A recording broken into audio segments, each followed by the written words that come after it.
Perjalanan Indonesia menuju konsolidasi demokrasi menghadapi titik kritis. Usulan revisi Undang-Undang TNI atau UU TNI telah menimbulkan bayangan panjang, membangkitkan kembali kecemasan dari masa lalu yang banyak orang berharap telah ditinggalkan. Inti dari perdebatan ini terletak pada isu yang sangat sensitif, potensi kebangkitan kembali duifungsi ABRI, doktrin yang pernah membenarkan peran militer yang meluas dalam semua aspek kehidupan Indonesia. Momok duifungsi ABRI, warisan pahit rezim Orde Baru, telah menghantui transisi demokrasi Indonesia. Gerakan reformasi 1999 lebam, gelombang protes dan kerusuhan menyebabkan jatuhnya Presiden Soeharto dan mengantarkan era reformasi demokrasi. Inti dari transformasi ini adalah pembongkaran duifungsi ABRI, mengurangi pengaruh militer di bidang sipil, dan menegaskan kembali prinsip supremasi sipil. Selama lebih dari 2 dekade, Indonesia dengan susah payah membangun sistem yang lebih demokratis. Namun, usulan revisi UU TNI telah memicu lonceng peringatan, menimbulkan kekhawatiran bahwa hasil reformasi yang diraih dengan susah payah sedang terkikis. Kelompok masyarakat sipil, aktivis hak asasi manusia, dan warga biasa memperhatikan dengan cemas, mempertanyakan apakah Indonesia sedang menyaksikan kembalinya secara perlahan ke masa lalu yang telah diperjuangkan dengan keras untuk diatasi. Perubahan yang diusulkan, meskipun dibela oleh pemerintah dan pejabat militer sebagai langkah-langkah yang diperlukan untuk memperkuat pertahanan dan keamanan nasional, telah memicu perdebatan sengit.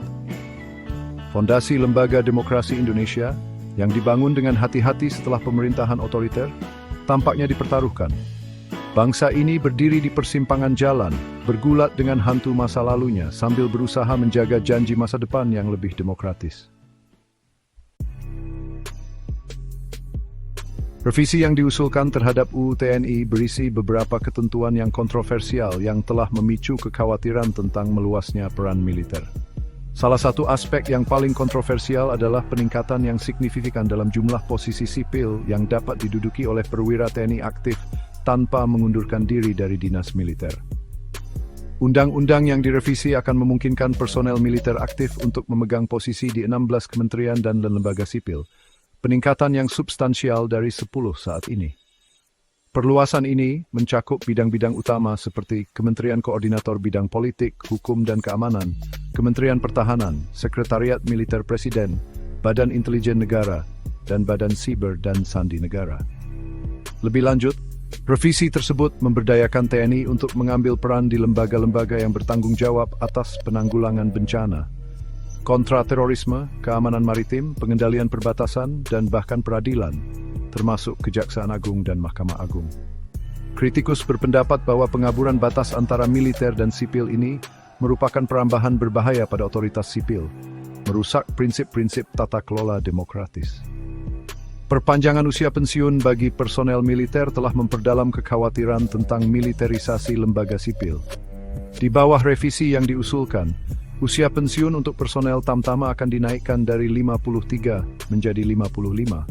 Sementara perwira akan melihat usia pensiun mereka diperpanjang dari 58 menjadi 58 hingga 62, tergantung pada pangkat.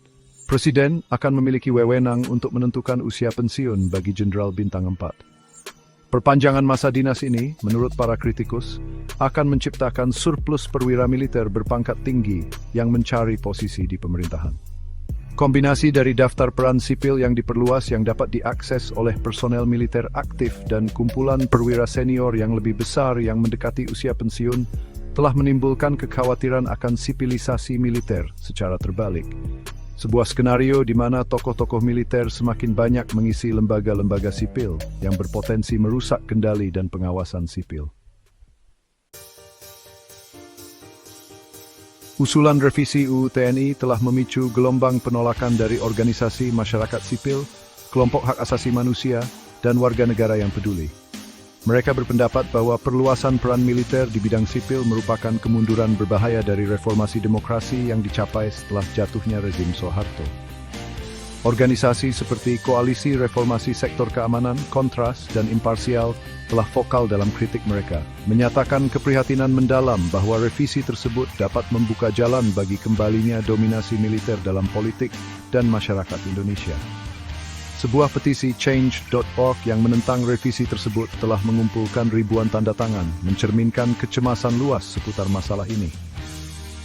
Kritikus juga telah menyuarakan keprihatinan tentang kurangnya transparansi dan konsultasi publik dalam proses penyusunan dan pembahasan revisi. Diskusi yang diadakan secara tertutup di Hotel Fairmont telah diselimuti kerahasiaan, yang semakin memicu kecurigaan dan ketidakpercayaan.